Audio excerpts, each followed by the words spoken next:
Good morning, everyone. Today's story is Froggy Plays Soccer, and the author of this story is Jonathan London. Froggy couldn't sleep. He looked out the window. The full moon was rising. It looked like a soccer ball. "Tomorrow's the big game," he said out loud. "If we beat the Wild Things, we win the city cup." In the morning, Froggy was bursting to go. He pulled up his underwear, zap. He tugged on his soccer shorts, zip. He snapped on his shin guard, snap. Wiggled on his soccer shirt, zlim, pulled on his soccer socks, zoop, and put on his cleats, zup, zup. "Froggy!" called his father. Froggy's father was the assistant coach. "What? Let's go, we'll be late for the game." Froggy flopped outside, flop, flop, flop.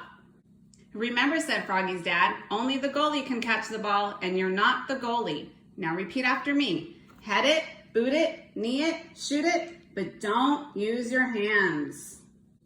And Froggy said, "Head it, boot it, knee it, shoot it, but don't use your hands," all the way to the soccer field.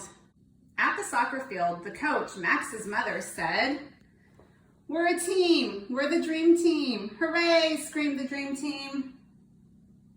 Soon the game was on. Froggy was doing cartwheels. Froggy was picking daisies. Froggy was picking his nose. The ball bounced off his chest. He gave a mighty kick and missed the ball. But Max trapped it and passed it to BJ, who slammed it right into the net. Goal! It was 1-0, Dream Team. Froggy's dad was yelling, "Defense! Defense!" The ball hit Froggy in the head, bonk, and knocked him down. He was great at defense. At halftime, the Dream Team held the lead. "Now remember," said Froggy's dad, and they all chanted together, "Head it, boot it, knee it, shoot it, but don't use your hands." The whistle blew and the second half started. A fly circled by. "Froggy," called the coach. "What?" "Keep your eye on the thwop." The ball smacked him right in the eye. Froggy was mad now. The Wild Things were stampeding, and Matthew, the Dream Team's goalkeeper, was chasing the ball. Now the goal was unguarded. This was Froggy's chance. He leapfrogged over Travis. He leapfrogged over Matthew. He leapfrogged over the Wild Things forward who was firing the ball. And what a save! Froggy caught it right before the net, but uh-oh, he used his hands.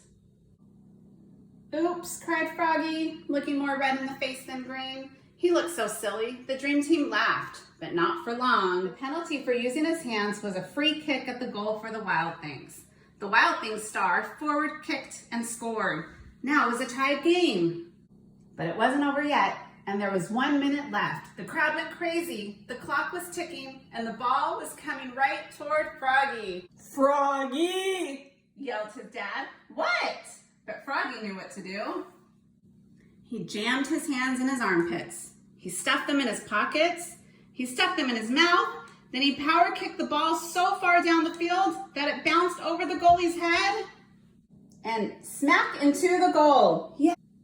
The Dream Team had won the city cup. They shouted and danced, and Froggy said, "Head it, boot it, knee it, shoot it, but don't use your hands."